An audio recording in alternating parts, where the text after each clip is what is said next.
નમસ્કાર મિત્રો, સ્વાગત છે તમારું મારી યુટ્યુબ ચેનલ ઓફિશિયલ માહિતીમાં।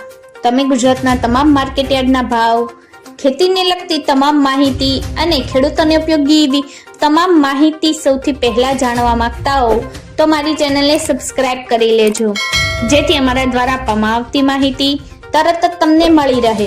તો ચાલો જાણીએ આજના એરંડા વિશે। જૂના એરંડાની બજારમાં નવો એરંડો બજારમાં આવ્યો ત્યાં સુધીમાં કોઈ પણ રીતે ₹1400 ની સપાટી લાંબો સમય પકડી શકતી નથી। જૂનો એરંડા સાથે નવા એરંડાની આવકો વધી જઈને આજકાલ 50,000 બોરીને ટચ થઈ ગઈ છે, ત્યારે પ્રતિમણ બજાર પણ ઘટીને ₹1350 થી નીચે સરકી ગઈ છે। એરંડા બજારમાં કાયમી તેજી મંદીની ફાઇટ ચાલતી હોય છે।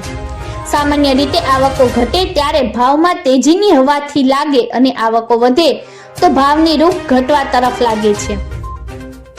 મિત્રો, આગોતરા વાવેતરમાં બચી ગયેલા એરંડામાં ત્રીજી કાપણી ચાલુ છે।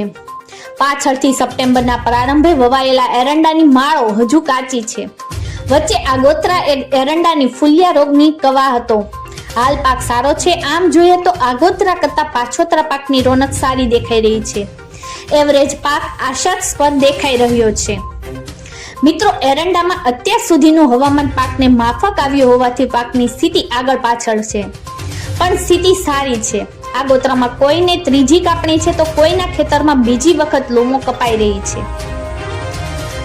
મિત્રો, આ સાથે તે થરાડિયાર ખાતે 13 જાન્યુઆરી 1000 બોરી જૂનો અને નવા એરંડાની 500 બોરી એમ કુલ 1500 બોરીની આવક સામે બજાર 1200 થી 1300 ની સપાટીએ હતી। નવા જૂના એરંડાની વચ્ચે મળે ₹40 જેવો તફાવત છે, જ્યારે રાજકોટ યાર્ડમાં એરંડામાં આજે 300 ક્વિન્ટલ આવક સામે 1150 થી ₹1262 સુધીના ભાવે વેપાર હતા। મિત્રો, આવી જ વધુ માહિતી મેળવતી રહેવા માટે મારી ચેનલ સાથે જોડાયેલા રહેજો।